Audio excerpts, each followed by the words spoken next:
Здравствуйте, вы смотрите программу «Фокус» на информационном портале LoveMD. Не забывайте подписываться на наши платформы в социальных сетях. Все вы знаете, что Молдова находится в предвыборном периоде. До 19 августа по решению Центральной избирательной комиссии политические партии, которые намерены участвовать в избирательной кампании, должны подать свои документы для регистрации в Центральном избирательном органе и получить право на участие в избирательном процессе, в том числе агитировать за партию и за списки, которые они сформируют. 19 августа этот срок истекает. Сейчас есть партии, которые уже начали, хотя не совсем законно, агитацию, так как агитация по закону должна начаться с 29 августа, но все мы видим, что некоторые партии уже используют ресурсы как в интернете, так и наружную рекламу для того, чтобы продвигать свои списки и в том числе свои политические месседжи. На мой взгляд, это не совсем законно, потому что ставит не в равные условия те партии, которые еще не подали документы для регистрации, или независимые кандидаты. Поэтому немного находятся не в равных условиях, но будем надеяться, что Центральная избирательная комиссия будет реагировать на все эти вызовы в рамках избирательной кампании, выборы, которые состоятся 28 сентября 2025 года. Сегодня с нами в студии председатель политической партии Гагаuz Халк партия Николай Дудога. Здравствуйте, Николай Здравствуйте, Фернандович. Виталий. Рад вас видеть у нас в студии. Мы поговорим о партии и о выборах, но сперва вас, как депутата Народного собрания, хочу все-таки получить ваш комментарий и ваше мнение по поводу сессии 6 августа, аккурат после вынесения приговора в отношении Евгении Гуцул, и резолюцию, которую принимали не на заседании, а опубликовали после, потому что, если я правильно понимаю, депутаты голосовали за то, чтобы создать комиссию, которая согласует текст резолюции. Но резолюция была потом опубликована, уже, видимо, комиссия согласовала, но депутатов забыли спросить, голосовать за эту резолюцию или нет.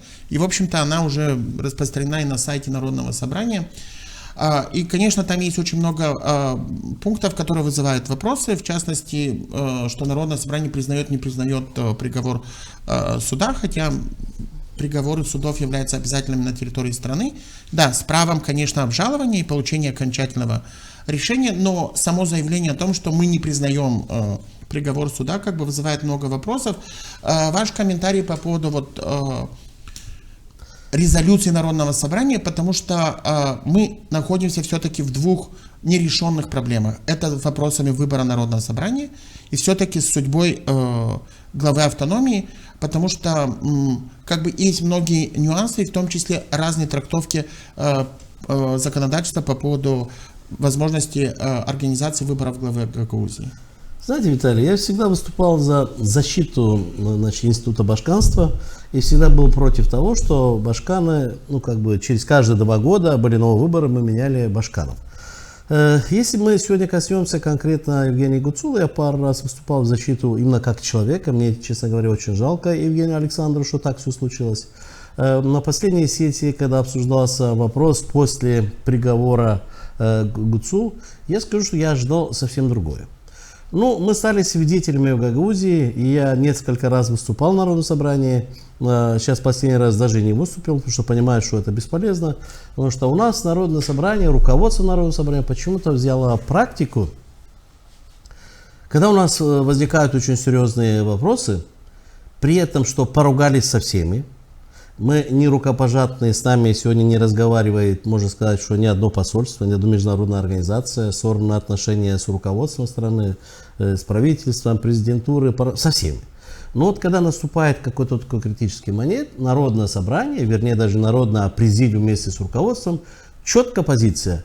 Обязательно заявление, декларация, и нужно голосовать и обратиться к тем структурам, с которыми у нас полностью прервана связь.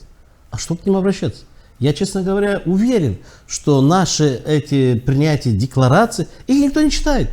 Их и не могут читать, когда они подписаны руководителем Народного собрания, которые не рукопожатные, и с ними никто не хочет разговаривать. Поэтому даже сейчас, когда приговор к Башкану, я ожидал, что все-таки мы не касаемся сейчас правильно, неправильно, есть судебные органы, но где, естественно, что речь касается Гагаузии, Башкана и Гагаузии, что мы должны принять какой-то план действий, ну хотя бы наметить себе, что мы дальше будем делать. Никаких планов действий, просто декларации, снова кому-то угрозы, мы обратимся там чуть не на весь мир, и все нам придут, все нам помогут, а мы быстренько закончим сессию, пойдем под кондиционерами отдыхать, потому что очень жалко, а вот комиссию создадим, и эта комиссия займется и решит все вопросы Гуцула и освободит. Конечно, это полный абсурд. Я считаю, что можно было смело даже это заседание не проводить. И скажу, что я вот слышу сейчас очень много заявлений, и люди, те, которые пытаются якобы защитить и бьют себя в грудь, что являются самыми большими защитниками Евгения Гуцула, они понимают, что они загнали ее сегодня в тупик. Именно из-за их выступления, именно из-за их подстав, из-за того, что они использовали ее, она попала в такую сложную ситуацию. И сложную ситуацию, которая с каждым шагом дальше еще хуже. И эти люди, я скажу, что с одной стороны, я вижу, что там появились игроки, которые абсолютно наплевать на Гуцул и на все. Просто им очень нравятся митинги, потому что нужно привозить людей. Все эти люди, в последнее время все митинги стали платными, все от этого зарабатываются. И знаете, как по Шукшину. Мы требуем продолжения банкета. Нужно, чтобы митинги, собрания происходили каждые недели. Желательно в каждом населенном пункте, чтобы все время они зарабатывали. Я лично считаю, что нужно остановиться. Стоп, ребят. Она человек, давайте мы ее чуть пожалеем. Сегодня превратили, что Евгений Гуцул уже Жанна д'Арк. Хорошо, это красиво звучит, Жанна д'Арк. Давайте мы посмотрим дальше, что случилось с Жанной д'Арк. Ее сожгли на костре. Так вот, эта женщина есть двое маленьких детей. Вы сегодня хотите ее использовать для того, чтобы сжечь, что ли? Да нет, я лично еще раз говорю, что я к ней отношусь нормально. И я понимаю, что женщина должна воспитывать своих детей. И что сделано, не сделано, нужно находить вместе с адвокатами, работать для того, чтобы уйти с тех проблем, что создано. И не забывать, что сзади тянется еще одно уголовное дело. Еще одно уголовное дело уже конкретно по башканским выборам. Если по первому делу, что приговор 7 лет, это тех моментов, которые были до того, как она избиралась Башканом Гагаузии, то это уже в тот момент, когда она шла на выборы. Поэтому я очень сожалею, что люди перестали анализировать и все время хотят ее использовать. Еще раз говорю, что я желаю только добра, я желаю, чтобы апелляционная палате, какое-то смягчение было, потому что она тоже человек, имеет своих детей, маленьких детей, и мы к этому должны относиться по-другому. А тех людей, которые все время хотят ее использовать только из-за политики, выставить в первых рядах для того, чтобы получить какие-то голоса, я прошу, остановитесь. Остановитесь, имейте какое-то милосердие, выберите другое направление. Николай Харламович, на днях прошел президиум Народного собрания и назначена следующая сессия на 15 августа, если я не ошибаюсь. В повестке дня есть вопросы формирования Центральной избирательной комиссии и в том числе докладывает Владимир Киса, по-моему, и в том числе в вопросе по организации даты выборов Народного собрания.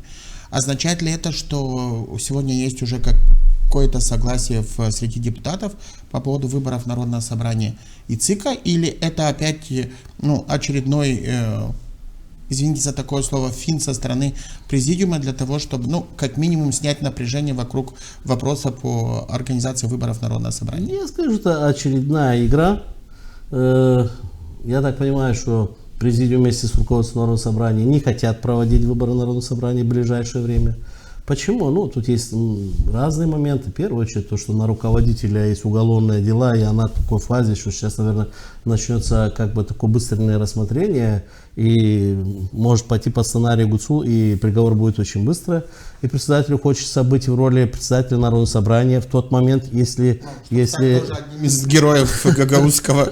Это один из моментов. Второе, наверняка большие игроки, которые влияют извне на Народное собрание, на руководство Народного собрания, наверняка еще не определились, как проводить выборы Народного собрания.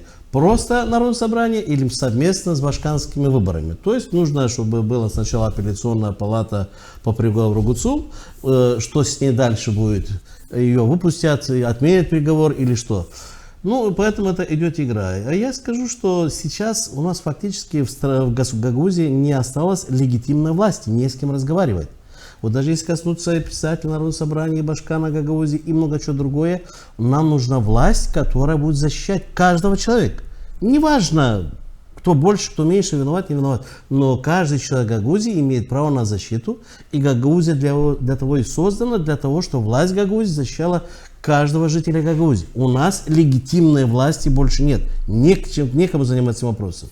Я лично считаю, что чем быстрее будет выбор Народного собрания, чем быстрее будет избран новый орган, тот, который запустит, как говорится, маховик наверняка новых отношений со всеми структурами, в первую очередь с международными организациями, с посольствами, что мы получим признание и получим поддержку, как оно было 30 лет. Я вам скажу, что у нас с центром всегда были накалены отношения, но международные организации, посольства, ОБСЕ всегда было на стороне Гагаузии. Ну, по многим вопросам можно перечислить сейчас очень многие вещи. Но в данный момент никто нас не поддерживает, потому что мы оказались в том вакууме, где сегодня везде говорится, что Гагаузия захваченный регион.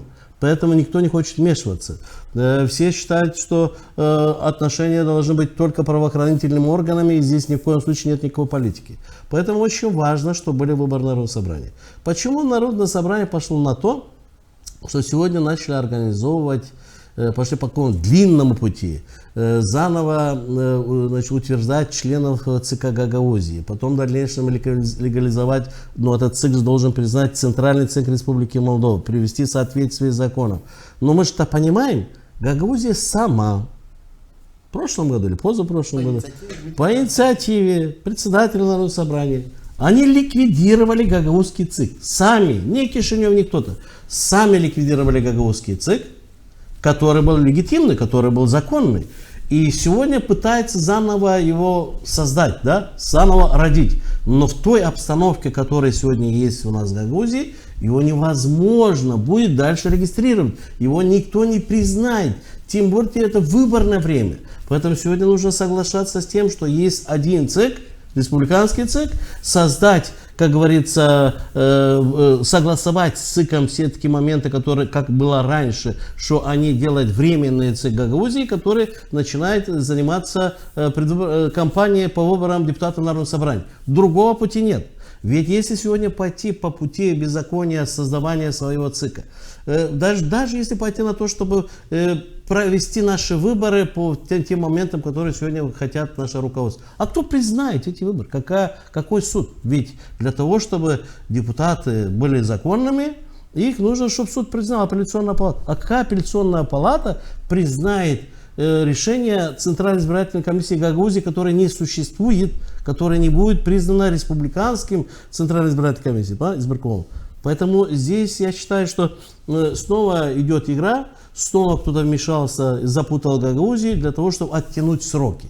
Я лично считаю, что Гагаузии нужно перестать играть во все эти игры, заняться своими собственными вопросами и как можно быстрее. Я обращаюсь и к депутатам Народного собрания, потому что есть много очень толковых депутатов. Я не знаю, почему они терпят, почему они еще на стороне большинства, которое управляет председателем Народного собрания, хотя пришел тот момент, который уже заканчивается, что там осталось пару месяцев. Нужно прекратить, нужно эти большинство, меньшинство уже ликвидировать, всем идти в отставку и начать новые выборы. И чем быстрее мы их изберем, тем быстрее Гагаузия начнет просыпаться и законно свою легитимность проявит. Теперь, переходя к выборам в парламент и участию Гагаузской народной партии в выборах. По-моему, вы были у нас в студии где-то около месяца назад в одной из программ, и тогда заявили о том, что Гагаузская народная партия не будет принимать участие в выборах в парламент, хотя ранее вы говорили о том, что намерены участвовать, в том числе из-за того, что возникали ряд административных препонов до конца регистрации с партией, то есть открытие с банковским счетом и другие проблемы. Какова сегодня позиция Гагаузской народной партии по участию в выборах в парламент? И изменилось ли что-то спустя месяц? Давайте я быстро постараюсь пройти по вот этому времени, потому что это нужно, чтобы люди поняли от начала до конца, потому что так быстро все меняется, и, к сожалению, Гагаузская народная партия, которая была зарегистрирована, как считается, за короткое время, прошла такой жесткий, такой тернистый путь дальше. Это ужасно.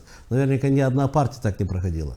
Значит, после регистрации Гагаузской народной партии, естественно, что мы создали 34 первичных организации, огромное количество вступили в партию, и мы пошли дальше, чтобы Гагаузская народная партия участвовала на парламентских выборах. Впервые гагаузы заявили о том, что мы являемся частью Республики Молдова, и мы тоже готовы участвовать в жизни всей страны, значит, имея свою партию, баллотироваться и преодолеть барьер 5% и войти в парламент Республики Молдова.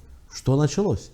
Я скажу, что 5 месяцев нам не открывали расчетный счет. Но прошли практически все банки, нам счет не открывают. Мы обратились в центр избирком, получили ответ, который, честно говоря, до конца не поняли, что банки у нас коммерческие, разбирайтесь сами. Но при этом в стране вышло новое дополнение к закону о выборах, что если раньше этого не было, то сейчас впервые парламент принял решение, что до 14 июля все партии, которые хотят идти, участвовать на парламентских выборах, должны в ОСП, Центр государственных услуг, зарегистрировать.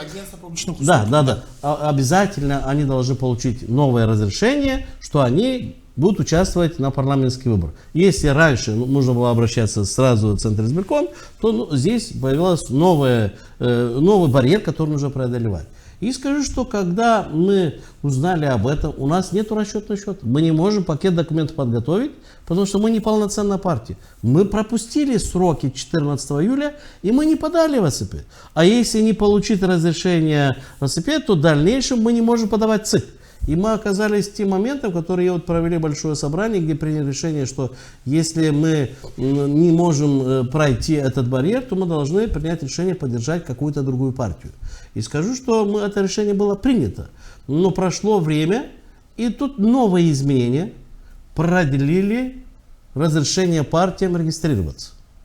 То есть продлили и в ОСП, продлили и в ЦИКе, и у нас получилось так, что мы имеем возможность подать документы дальше для регистрации. И случилось маленькое чудо. Если 14 числа последний день был подачи документов на первый раз, то 17 через 3 дня нам открыли расчетный счет. Мы сегодня полноценная партия, мы имеем расчетный счет в банке. И я всегда говорил и буду говорить спасибо банку, руководителю, учредителям и руководителям филиала Камрадской, специалистам, потому что они все-таки, несмотря на все, все-таки это преодолели мы этот рубеж. Все, мы сегодня полноценная партия. Поэтому после тех заявлений, что мы не пойдем на партию, я причину рассказал, было заседание Национального совета, сначала президиума, чтобы мы приняли решение идти на эти выборы. Для этого очень быстро мы сформировали пакет документов, которые нужно подавать ОСП. Мы подали их на прошлой неделе. И ждем сейчас разрешения для того, чтобы они разрешили дальше, следующий шаг, подать документы уже в ЦИК. Но одна есть очень большая проблема, может не проблема, дай бог, что мы ее проскочили, где они могут рассматривать наше заявление 2 недели максимально. То есть они могут рассмотреть за 1 день, 2 дня, 3, неделю, больше, или же 2 недели. Но 2 недели это максимально. А если они будут рассматривать наши документы 2 недели, это получается 21 августа. То есть вы можете пропустить срок 19 августа. Да, 19 августа последний день сдать ЦИК, а они могут дать на 21. Ну, конечно, мы пытаемся, и все документы сделали, и звоним, что зачем 2 недели, если это можно сегодня-завтра. Да? И очень надеемся, и это наверняка, если не появятся какие-то политические силы, которые не хотят видеть Гагаузскую партию на этих выборах, хотят помешать, запретить, конечно, мы получим 21-го. Но вот сейчас я думаю, что республика проходит еще один экзамен на демократию. Гагаузская народная партия чистая партия. У нас нету ни коррупции, мы только начали работать. Мы умеренная партия, мы не выступаем жестко против чего-то. Мы за дружбу, наш основной девиз, мы не против кого-то, мы за Гагаузию. Но мы не ждем 19 числа, Мы начали формировать команду, мы начали формировать списки. То есть все документы, которые мы должны сдать в Центр избирком, вот мы сейчас, вот сегодня, завтра, послезавтра, мы все эти документы, весь пакет документов вместе с теми людьми, которые подсписочно пойдут кандидатами на эти выборы, мы и готовим для того, чтобы любой день, когда получим сигнал, поехать и отнести в ЦИК. Сегодня в 4 числа мы записались на прием председателю Центра избиркома Республики Молдова, и мы будем задавать вопросы, для того, чтобы успеть участвовать на этих выборах. Что если мы сегодня узнаем, что если нам ОСП даст разрешение, например, 19 числа, в тот день мы можем сдать документ, до какого числа они будут принимать документ? Или же мы можем подать наши документы и ждать разрешения ОСП. И такая форма тоже должна быть. Да, если мы сдаем, наши документы лежат, их не рассматривать, мы ждем разрешения, чтобы ОСП дала разрешение. Но она дала наши документы так. То есть есть разные моменты. И снова же я скажу, что это только искусственно нам могут помешать для того, чтобы мы участвовали на этих выборах. То, что законно сегодня продлили разрешение, есть тот факт, что Гагаузская народная партия по всем законодательствам должна участвовать на этих выборах. Если все пройдет благополучно и Гагаузская народная партия получит разрешение на участие в избирательной кампании, вы будете вести какие-то переговоры с другими партиями или блоками, или будете идти самостоятельно на выборы? Знаете, вот первое наше собрание, где собралось все руководство первичных организаций, всех наших подразделений, мы принимали решение, это было до 14 числа, когда вот мы пропустили эти сроки, что Гагаузская народная партия идет на выборы самостоятельно. Мы не входим в ни один блок. Мы идем на парламентские выборы для того, чтобы пройти в парламент, и в парламенте тоже создавать свою фракцию, не объединяться ни с кем. И мы будем придерживаться этих позиций. Мы провели очень огромную работу и уверены, что именно за последний месяц мы проведем, наверное, грандиозную работу. Мы войдем в каждый двор в Гагаузии. Мы обратимся к каждому жителю Гагаузии, каждому человеку, который родился, вырос в Гагаузии, уехал в другие районы Республики Молдова. Те, которые работают за границей, во всех странах, и в Европе, и в России, и в Турции, и в Америке, чтобы наши земляки услышали нас. Есть возможность впервые за 30 лет, чтобы Гагаузия пошла на эти выборы и преодолела эти 5%. Это даст возможность, что в дальнейшем для решения гагаузских вопросов, я скажу, что много чего не надо. Мы не требуем очень большого. Мы та партия, которая признаем, что мы жители Республики Молдова. Мы не сепаратисты. Мы любим Республику Молдова. Это единственная наша родина. Мы хотим, чтобы она была нейтральной, сильной страной, чтобы люди здесь жили, открывались рабочие места, чтобы не входили ни в какие блоки. Но мы хотим, чтобы тот закон, который был принят 30 лет назад, закон о самоуправстве Гагаузии, он вернулся. Потому что очень много полномочий из этого закона вывели. Закон был принят очень хорошо, разработан во всех направлениях. И мы хотим вернуться к тому, для того, чтобы Гагаузия была в составе Республики Молдова, но все понимали, что если реформы проходят в стране, если появляются какие-то центры, Гагаузия должна быть отдельным центром. Вот, например, одна из главных проблем, Гагаузия потеряла все деконцентрированные службы, которые разорвали что в Кагул, что в Лёва, что в центр, в разные стороны, только чтобы они не были под контролем Гагаузии. Разве это правильно? Создали центр, север, центр, юг. А если бы создали еще один центр, Гагаузия, ведь мы в составе Республики Молдова, мы живем по тем же законам.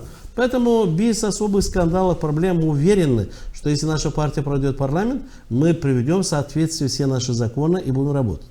Вот вы напомнили о реформах и в том числе о полномочиях Гагаузии. И вот вспомнилась недавняя история, которая была до специальной сессии, когда руководство Народного собрания обратилось к президенту, в парламент с вопросом о пересмотре закона о карте судебной системы, потому что, да, была реформа. И мы знаем, что теперь апелляционная палата в Камрате является структурным подразделением апелляционной палаты Юг с центральным офисом в Кагуле. И, в общем-то, тоже стоит вопрос о том, может ли сейчас филиал, скажем так, апелл-палаты Юг утверждать выборы в Гагаузии. Ну и вот вспомнил письмо, которое было несколько недель назад. И задаю, почему вам этот вопрос. Когда речь идет о деконцентрированных службах, многие депутаты и ваши коллеги об этом говорят, в том числе об этом говорит руководство автономии. Но вот эти действия, которые предпринимает Народное собрание, то есть этот же закон обсуждался давно, когда он был принят. теперь спустя уже полгода, как закон действует, они решили обратиться в адрес парламента и президента, хотя знают уже, что парламент уже не работает, потому что ушел на выборы. То есть, к чему вопрос? Только ли Кишинев виноват в том, что возникает такая ситуация? Потому что я понимаю, что в демократической стране всегда центральная власть там идет по пути децентрализации. Но давайте вспомним, что когда тебе что-то отдают или не хотят, чтобы ты забрал, то человек 300 раз подумает, может быть, тебе это не нужно, и давайте заберем и отдадим это кому это нужно. Далее, я скажу, что, в принципе, у меня 20-летний стаж что в политике. Я работал, начиная тренером, директором спортивного лицея, начальником управления, примаром города более 11 лет, депутатом парламента, депутатом Народного собрания. То есть очень богатый опыт. Но я знаю одно, что если нет дисциплины, есть хаос, есть анархия, но она не приводит к добру. Вот у нас прежде всего, мы, наши аксакалы, спасибо отцам-основателям, что добились, что принят такой хороший закон. Закон о самоуправстве Гагаузии, есть уложение Гагаузии, у нас есть автономия, и казалось бы, все. Но в дальнейшем мы должны были защищать свой закон, защищать свою землю. Ни в коем случае не передавать свою власть кому-то. Вот я скажу, что я не являюсь сторонником сегодняшней власти Республики Молдова. Я никогда не поддерживал ПАС, и сегодня мы работаем на свою партию, а не на кого-то. Но при этом скажу, что любая власть, легитимно законная, которая есть, выборы закончили, суд признал эти выборы, есть законная власть, с ними дальше начинает работать. Не анархия, а работать с властью для того, чтобы защищать свои интересы. У нас в Гагаузии так получилось, что в последнее время мы передаем свою полномочия, свою власть кому-то руководствоваться, кому-то использовать нас, а потом начинаем жаловаться, что у нас забрали то. А я скажу, что большинство то, что мы потеряли из-за того, что есть боязнь всегда центральных властей. Вчера была другая власть, сегодня эта власть, мы же говорим о 30 лет. И они все относились к нам, что вот Гагаузия используется, Гагаузия именно очаг напряженности, с Гагаузии начнется в следующий момент развал республики, Гагаузия начнет поднимать вопрос о референдуме, о выходе Гагаузии в состав Республики Молдова. Именно вот эти страшилки, которые есть, и вот начали потихонечку с Гагаузии все забирать. Что Гагаузию начали воспринимать это не как Республика Молдова, значит, автономия, которая работает для улучшения, для жизни Республики Молдова. Мы все время начали нас воспринимать как шестой колонной, что от нас что-то нужно знать плохое. Я скажу, что мы сами поддались вот какой-то вот непонятное влиянию кого-то из них, что кто-то должен нами управлять. Вот пришло время, вот Гагаузская народная партия создана, и мы об этом говорим с разных трибун, что мы больше не хотим передавать нашу власть Гагаузии, нашу территорию, наш закон, чтобы кто-то нас использовал. Нет, нам не нужен ни защита, никто. Мы готовы сами защищать свои интересы. Защищать свои интересы, возвращаясь с этим законом, что никогда уже парламент ушел в отставку, а мы хотим что-то, чтобы они решали. А если даже не ушел в отставку, буквально полгода назад мы их не пускали на территорию Республики Молдова, кричали со ЖОС и парламент, и президент, и все остальное, а сегодня обращаемся, решайте на вопросы. Какие вопросы решать, если мы не хотим с ними разговаривать? Поэтому сейчас идут выборы. И я скажу, очень важно, как Гагаузии, как республике, пришли те силы, которые могли бы в дальнейшем сесть за стол и начинать загрузить на новые отношения. И очень важно, конечно, республиканские выборы, это для всей страны, это, конечно, очень важно и для Гагаузии, но очень важны и гагаузские выборы. Очень важны гагаузские выборы. Для того, чтобы решать все наши дальнейшие вопросы, нам нужно, чтобы к власти в Гагаузии пришли. Я не скажу, что просто патриоты, патриоты, которые, патриотически настроены. Нам нужно, чтобы, более, скажу, люди, которые, долго живут в Гагаузии. Это новое поколение людей, интеллигенция, не враждебно настроены против кого-то. Потому почему-то Гагаузию все время настраивают враждебно. Вот все время, я помню, это 30 лет, все время мы ищем врагов. Обязательно нужно найти врага, обязательно начинать какой-то конфликт и обязательно проиграть от этого. Обязательно у нас что-то забирают. Потому что нам нужна новая власть, которая умеет работать в мирной обстановке. В мирной обстановке, не ругаясь. Я помню 8 лет, что кричала только Ирина Влах. То же самое, что кричит сейчас молдавская политика. Все время враги, все время на баррикады, все время выходи, страна огромная, на бой кровавый, не знаю, с кем воевать. Мы живем в своей стране, у нас одна общая родина. Поэтому пришло время, что в Гагаузии люди выбирали тех политиков, тех людей, которые не хотят ни с кем воевать, тех людей, которые хотят вернуть полномочия. И это удастся, уверяю вас, это удастся путем хорошей дипломатии, хорошей гагаузской политикой, те, которые хотят развивать регион, получать инвестиции, и это все возможно. Но все зависит сегодня от интеллекта нашего народа для того, чтобы они поняли, что не надо за 300 лей выходить на митинг, не надо за 500-600 лей голосовать за кого-то по указке, по звонку и тому подобное. Поэтому мы прошли в Гагаузии очень богато многими вещами.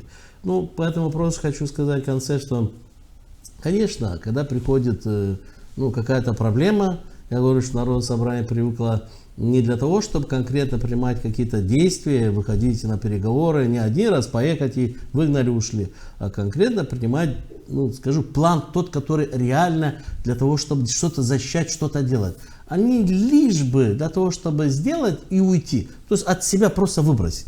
Народное собрание в последнее время просто не хотя работать, руководство не хочет ввязываться в какие-то проблемы, потому что любой вопрос для того, чтобы решить, это создаешь конфликтную ситуацию, или здесь нужно ругаться, нужно доказывать.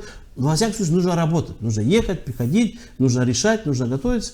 Они от себя просто от проблемы отталкивают. И они приняли привычку, что принимается декларация и отправляем по инстанции следующим. Господа депутаты парламента, господа власть, президент, международные организации, посольство, дошло до того, что обращается, как мы говорили, что и в Индию, и в Китай, и во все страны мира, которые даже не знают, что Гагаузия вообще даже существует. Все помогите, потому что мы не хотим работать. Да нет, мы должны сами работать и сами защищать себя. Тогда у нас все это получится. А теперь возвращаясь к вопросу к выборам в парламент и в том числе участие Гагаузской народной партии. То есть, если документы ваши рассмотрят в соответствии с законом и вы получите добро и регистрацию, то вы участвуете в выборах. Но может быть и другой сценарий, что или затянут процесс, вы сами говорили, то есть рассмотрят в течение 2 недель. Тогда возможно, что будут пропущены сроки, и тогда получится, что как минимум у ЦИКа возникнет определенное натянутое, может быть, но объяснение, почему партия не может быть допущена к выборам. При таком сценарии какие будут действия партии? Видите, Виталий, мы после того, когда мы до 14-го не смогли открыть расчетный счет, мы сделали свои заявления, и мы обвинили в этом власть.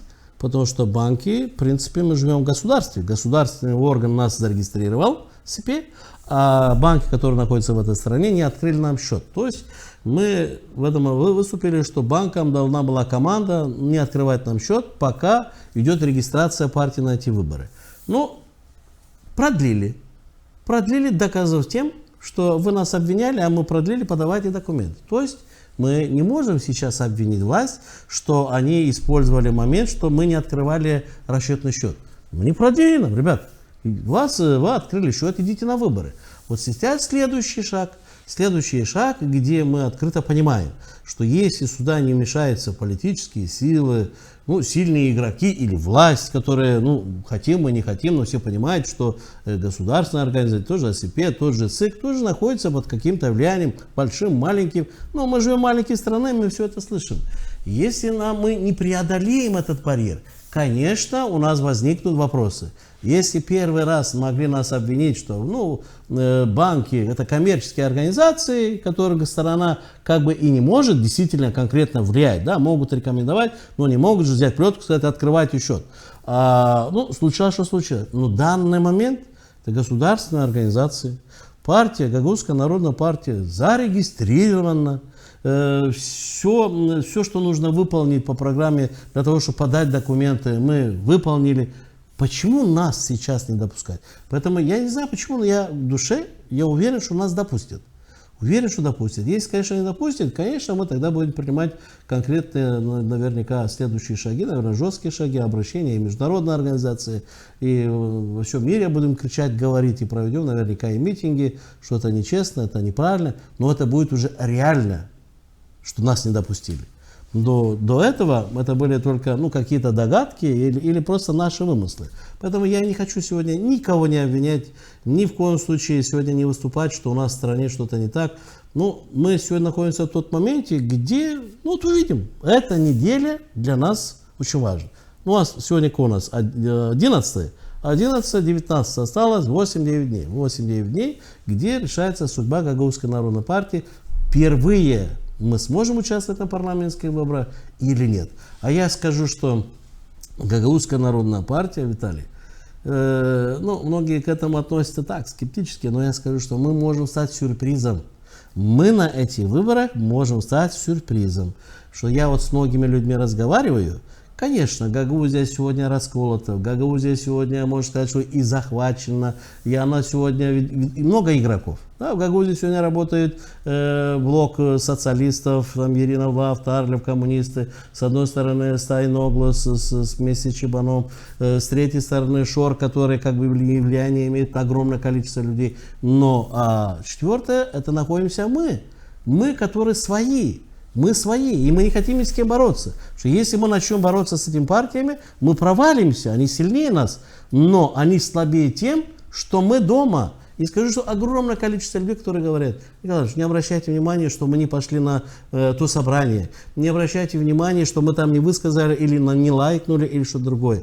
Мы не хотим проблем, потому что кто-то на государственной службе, кто-то, я скажу, кто-то имеет влияние, где-то какие-то средства получает. Ну, в общем, все где-то задействованы, но душой все они за свою Гагаузскую народную партию. И все сегодня говорят, что если вы пойдете, гагаузы всего мира объединятся. И вот тогда случится то чудо, которое никто не ждет. И эта партия, я вам скажу, что если пройдет пятая партия в парламент, кроме тех, которые мы отлично знаем, что лидирующие ПАС, дальше идет два блока, партия Усатова, мы можем стать пятой партией, которая пройти в парламент. Партия, которая не будет враждовать с кем-то. Я сказал, что партия, которой мы идем, для того, чтобы создавать свою фракцию и работать на нашу родину, Республику Молдову. Тогда, я уверяю вас, что снимется многие вещи, которые нас ожидают в будущем. Вы немного предугадали мой вопрос, потому что если Гагаузская народная партия получит право и будет участвовать в избирательной кампании, то как минимум в Гагаузии вы столкнетесь с конкурентами. И вот вы о них сказали, потому что как бы мы ни рассматривали вопрос о том, что партия социалистов утеряла свой имидж в Гагаузии, давайте как бы признаем, что все-таки у них здесь есть еще пока свой избиратель.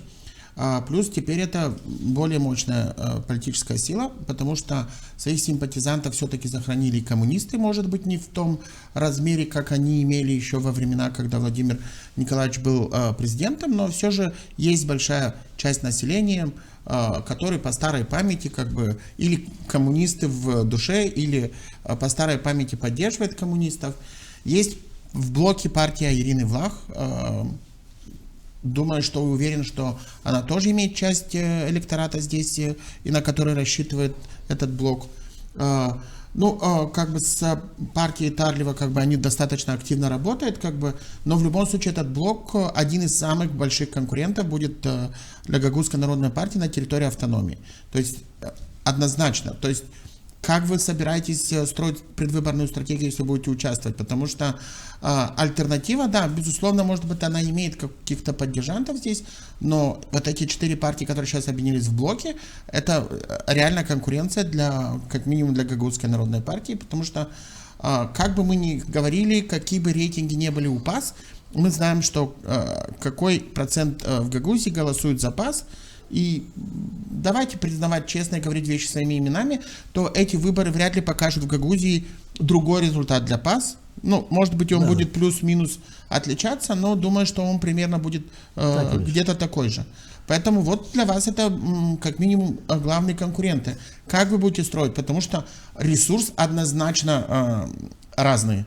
Как финансовый, как административный, потому что 4 партии, которые уже работают не 1 месяц, не 2, и работают очень активно, вливают большие деньги, потому что вот мы проводили мониторинг присутствия партии в сети Facebook и Instagram в период с 1 мая по 31 июля, как бы могу здесь озвучить. В ближайшие недели мы представим публично этот мониторинг, то, допустим, партия Инима и Ирина Влах вместе только в Фейсбуке и в Инстаграме потратила более 15 тысяч евро на рекламу только в Фейсбуке и Инстаграме. Куда берут деньги? То есть не меньше тратит Тарлев на рекламу в Фейсбуке и в том числе и Дадон. То есть мы понимаем, с чем вам придется а работать Так. в этой избирательной кампании. Ну, самое главное. Ну, смотрите, вот блок социалистов, Тарлев, коммунисты, Ирина Влах создан, да, второй блок тоже создан. Но уже мы подходим к 19 числу. Но ни один из блоков еще не показал свои списки. Партия ПАС показала свои списки, и никто как бы не лезет, там союзники, они отдельно идут. А эти партии не показывают. Почему? Потому что у них начнется проблема изнутри. Если коснемся самой Гагаузии, мы уберем блок Чебана в сторону, ну, определенный процент, естественно, заберут, но основная драчка здесь между Шором и Додоном. Мы убираем и Ирину Влах, убираем всех остальных, потому что даже последние выборы показывали, даже взять президентские, социалисты поддерживали Стайногу, вот тогда и был большой процент. Ирина Влах проиграла даже Фортуна в Гагаузии здесь. Ну, не будем забывать и этот момент. Основной это Шор и Додон, две. Но и мы видим, что они, между ними сегодня нету согласий. Между ними сегодня есть какие-то внутренние проблемы, хотя они работают на одном поле. Только появление списочно в командах тех людей, которые они смогут поставить, они в дальнейшем как бы начнут работать. Но это оттолкнет от них очень много очень авторитетных, сильных людей Гагаузии, которые увидят, что они не попали в списки, а попали те партии, которые имеют по проценту, по полпроцента и используют сегодня ресурсы, например, тех же социалистов. Да? Партия Шора, да, она сегодня работает для того, чтобы, например, поддержать кого? Да? Ну, Фортуна, Возрождение, не знаю, ну, не буду сейчас называть, чтобы никого не обидеть.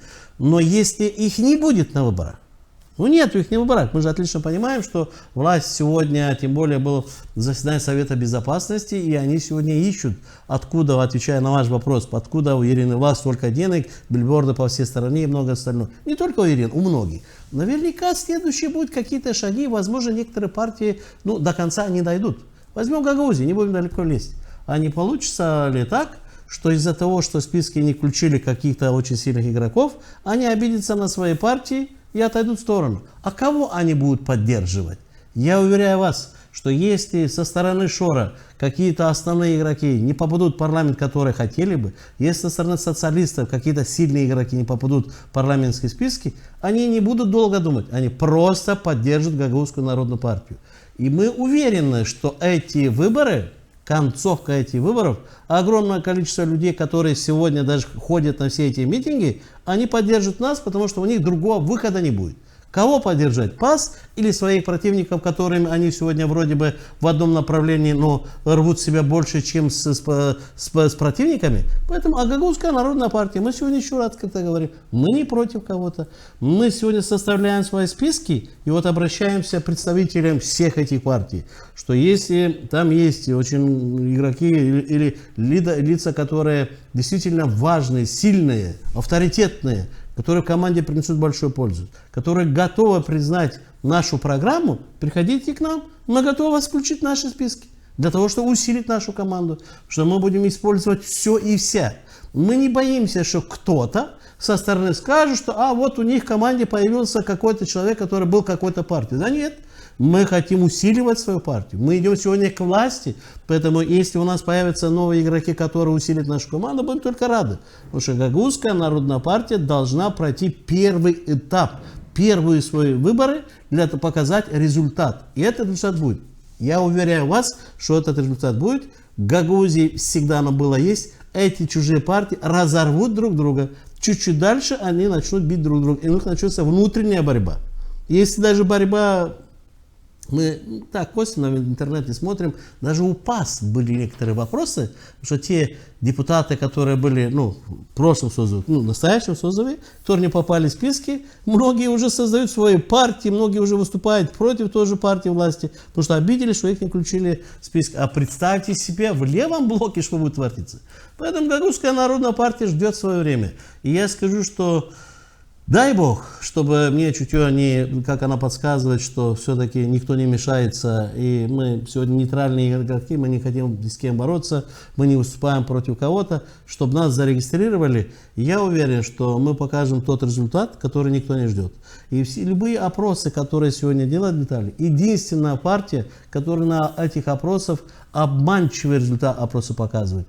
Потому что найти проценты гагаузов по всей стране, это нереально, это невозможно. Потому что опросы, любой международный институт, который проводит опросы, это я же знаю, как она делается. По возрастам, по количеству людей по районам, определенное там количество человек, там 1000 человек, там больше-меньше. Ну а гагаузы живут компактно. У нас здесь компактно. И определение будет оно в конце. Мы очень много голосов получим извне. То есть те люди, которые живут в Приднестровье, те люди, которые живут в России, те люди, очень много людей, гагаузов сегодня, которые живут в Европе. Я вам скажу, что мы получим очень много дополнительных голосов, которые любой опрос просто невозможно даже, чтобы их нашел для того, чтобы их опросить. Поэтому результат наш будет только в конце. Только последний момент, прямо на выборах, будет ясно, сколько процентов наберет Гагаузская народная партия. А мы уверены, что пришло время новой силы. Да, у нас в команде, я сразу говорю, что будет процентов 30, а может даже больше. Именно молодежь – это новое поколение людей, которые мы только-только их вводим в политику. Тех людей мы начинаем готовить новую политическую элиту Гагаузии. Да, кто-то со стороны скажет, они слабые, кто они, что они. Кто-то тоже, те, которые сегодня бьют себя в грудь, что были башканами, депутатами, они тоже когда-то появились.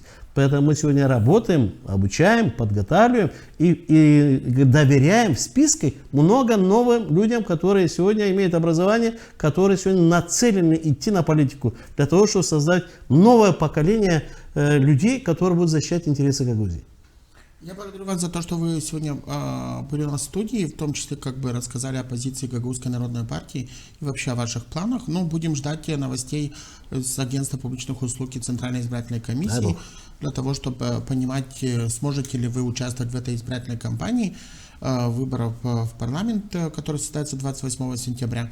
Напомню, что вы смотрели программу «Фокус». Сегодня мы говорили с лидером политической партии Гагауз Халк партия с Николаем Дудогло о планах партии по участию в выборах в парламент.